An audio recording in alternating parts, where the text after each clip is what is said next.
Hi everyone, thank you for giving the time to watch this video.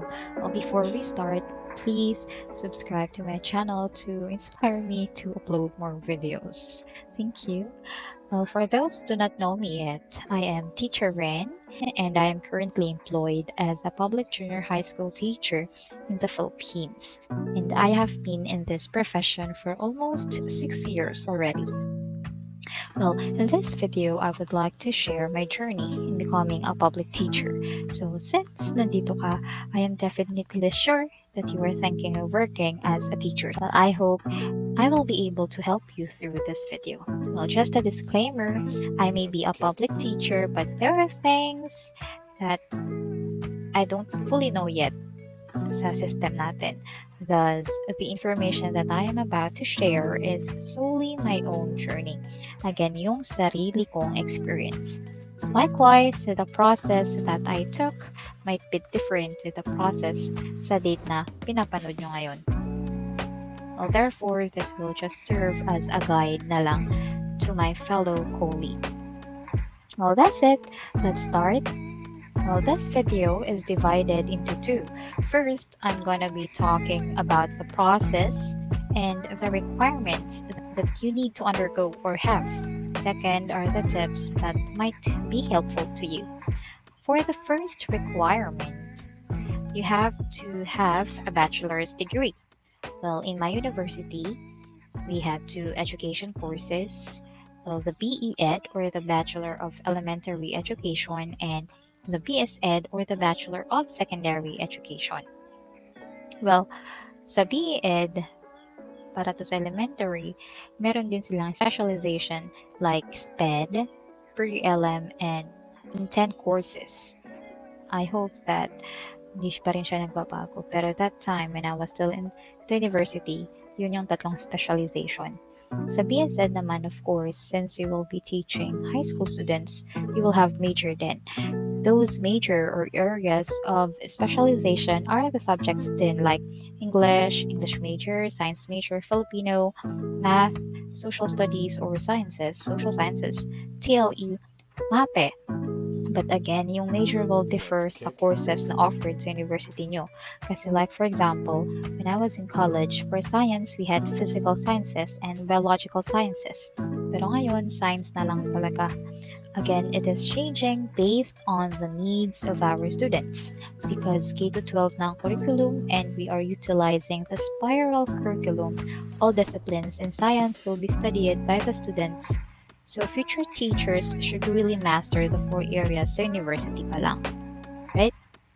Now, if you graduated with a degree that is a non-education course, you can still be a teacher, but you are required to finish 18 professional education units. I am not really sure with this, but I remember may nakasabayan ako sa practice teaching ng mga ate and kuya namin that time na ito yung process nila. Kasabay din naman namin sila graduate. Pero iba yung process nila. It is TPC, if I'm not wrong. You can still pursue being a teacher, but you have to get the Prof Ed units or the courses. Next, you need to pass the Licensure Examination for teachers or the LET. And it is conducted twice a year. And you need to get a rating of 75 in this exam. Now for the elementary level, the exam is divided into two. Yes, so we have your general education or Gen Ed, which is 40%. Well, Gen Ed comprises all the subjects from the name itself. We have English, Filipino, math, history, or science. So, tinetest yung stock knowledge natin with the different subjects. While professional education is 60%, so it is all about the teaching profession like the theories, teaching styles, classroom management, ICT, and the like. So that is why it is important that you have to get the required 18 units na Prof Ed course if you graduated from a non-education na course. Next, ang pagkakaiba naman niya sa secondary level is meron ng majorship. Gen Ed is 20%, Prof Ed is 40%, and Major is 40% din. Bali, 3 exams yung sinasagutan ng secondary exam takers. Now, as for me, honestly, sa exam ko, I passed sa first take pa lang, and I was really thankful for that, actually until now. But the agony of waiting was terrible, like months ka na mag-iisip kung makakapasa ka or not. If you'll ask me what's the most difficult to pass, well, for me lang naman, it was majorship because it was very broad and I had encounter words na dun ko lang na-encounter for the first time. Anyway, nakapasa naman tayo. Well, going back, these are the degrees that are equivalent for secondary education. You can take a look. The list is not mine, so if you want to know more, you can visit the website of PRC.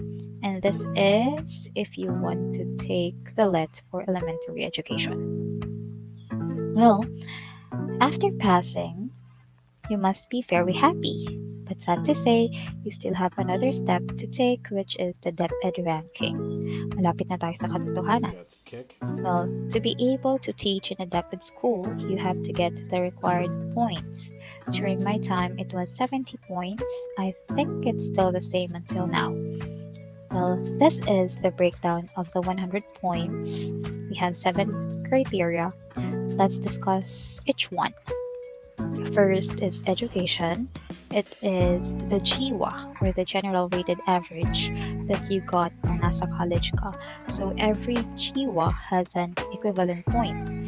Of course, the higher the GWA you have, the higher the points that you are going to have too.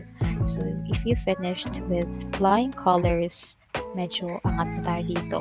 Kasi as you can see, it has the highest points among the other criteria. So if you're still a student, sikapin natin yung mataas na GWA. Okay? Now, next is the teaching experience, which is 15 points. So it is the number of months that you had as teacher, or it could be teaching related na experience.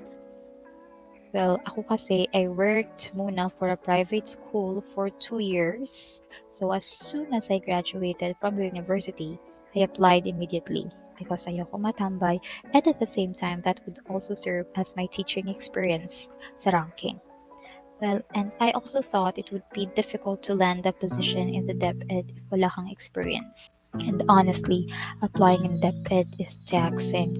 It would definitely take a lot of time, money, and effort.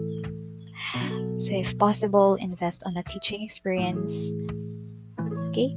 Well, going back, the greater the number of months of your teaching experience, again, the higher the points. Next is LET rating, which is 15 points. If you did good in the LET, mas mataas ang points natin.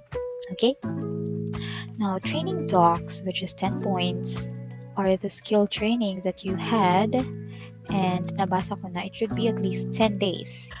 Para sure na 10 points, much better if it is a training na from TESTA, like NC2 or NC3. You have to present your certificate and should have a demonstration of your skills. As for me, I presented a basic computer skill or operation certificate, so I was asked to do demo about Microsoft Excel.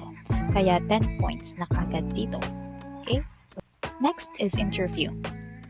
Just prepare possible questions and your answers dito. I remember school principals who nag-interview sa amin. There were 2 school principals. The question was about lesson assessment. And as what my fellow applicants told me, it is better to follow the STAR approach. Well, it is an acronym. STAR. So S for situation, T for task, what are you supposed to do, A for action or yung gagawin mo, or the strategy that you want to do, and R for result. Well, of course, the more fluent you are and the more realistic your answer is, the higher the points you are getting. Then we have demo teaching. You have to prepare a lesson plan for this. Any template will do. If it is an inductive method, deductive, 4 A's, as long as you think it will help you deliver the lesson well, go for it. Pero I remember now it should be Okay. semi-detailed lesson plan. Again, it will depend on the division na ina-applyan nyo.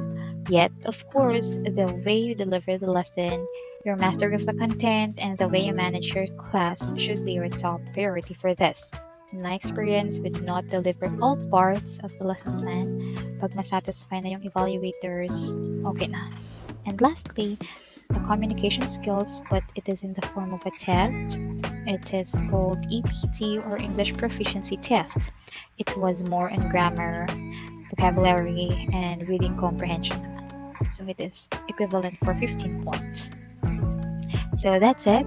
If you would be able to reach 70 points, then there's a big chance na makapasok ka sa DepEd.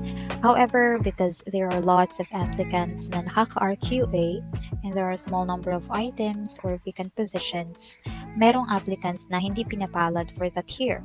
Pero kahit ganun, taban lang tayo. Ako nga dahil sa dami ng science major na applicants, although I was the rank 1 sa municipality namin and rank 5 na science major applicants sa division namin, that time, wala namang available na item. My first assignment was very far, the hometown ko.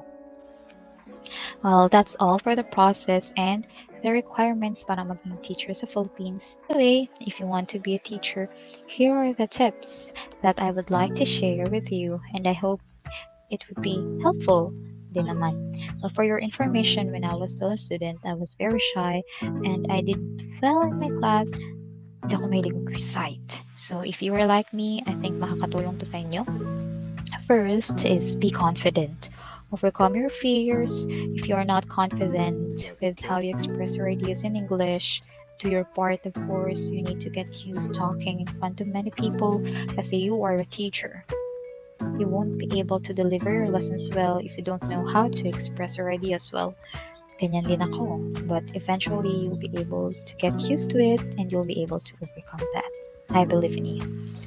Next is continue learning. It is actually related with the first one. If you think you need to improve your communication skills, do it. If you want to take postgraduate studies, do it.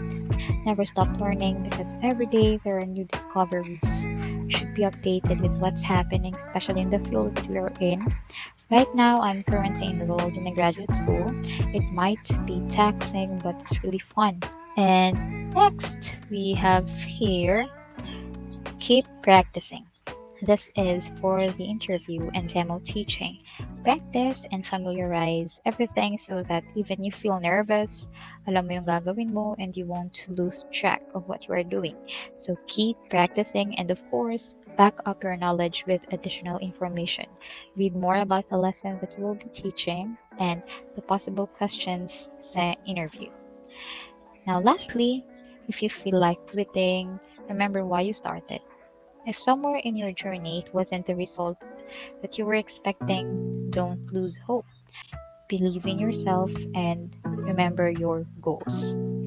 Well, that's it for this video. I hope you have the idea on how to be a professional teacher. If you have questions or suggestions for my next video, please comment it down below. And if I was helpful, please do subscribe Okay. and like this video. Salamat, fellow maestra.